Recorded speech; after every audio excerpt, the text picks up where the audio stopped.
To understand international business, we must first look at culture.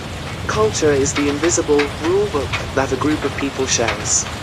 It includes things like language, food, religion, and ideas about what is polite or rude.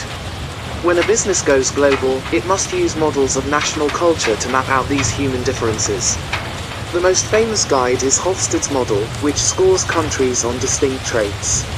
One trait is power distance, which measures how much a society respects bosses and hierarchies. For example, in a country like India, workers have high respect for authority and usually wait for a boss to tell them what to do. In contrast, a country like Sweden has low power distance, meaning workers act as equals to their bosses and brainstorm together. Another model is Trompenaar's framework, which looks at how cultures view relationships and time.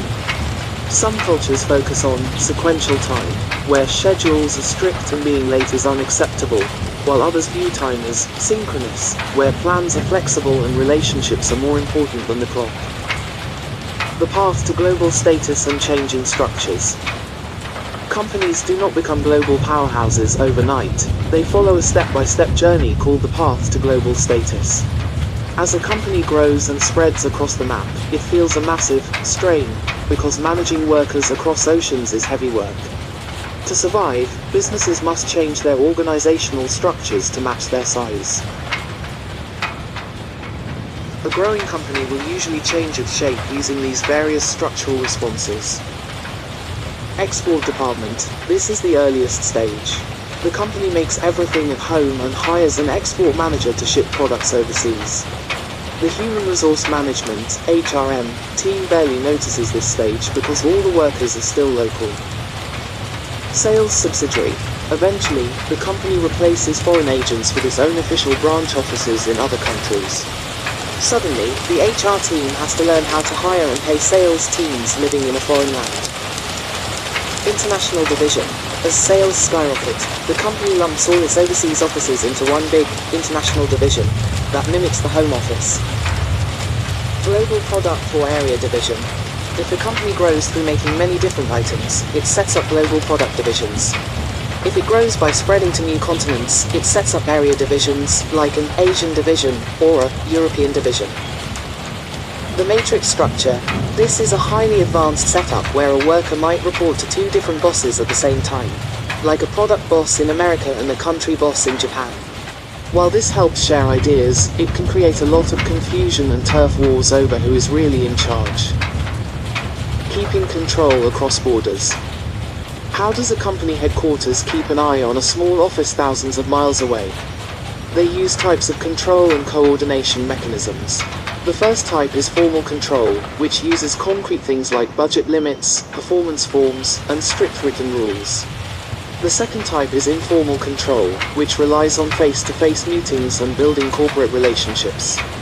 A major part of this is cultural control, where the company hires people who share the company's core values, or sends trusted managers from headquarters to live abroad and naturally spread the company's preferred way of doing things. How HR changes its approach. The way a company structures its business completely changes its human resource management approaches and activities. If a company uses a centralized structure, the home office makes every single rule, forcing foreign offices to use the exact same hiring methods and pay scales. If the company uses a decentralized structure, it allows the foreign offices to act like independent local businesses, creating their own rules to match local customs.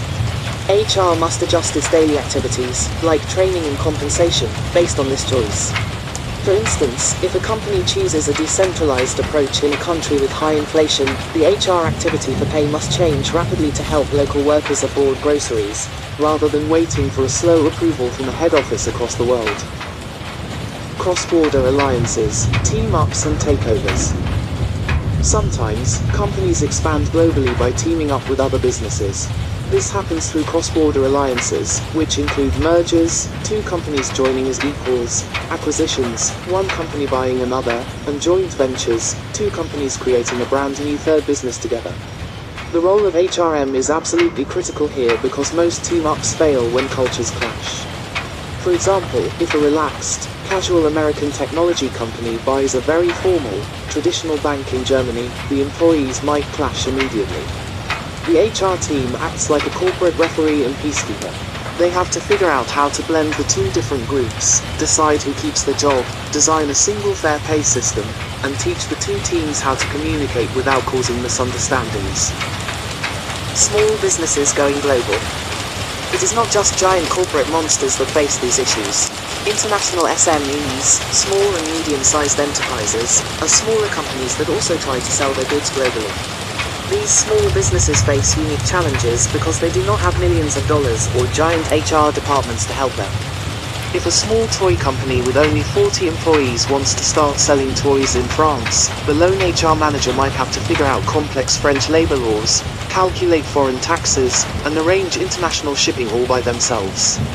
Because they lack specialized global teams, small businesses have to be highly flexible and creative to survive against global corporate giants.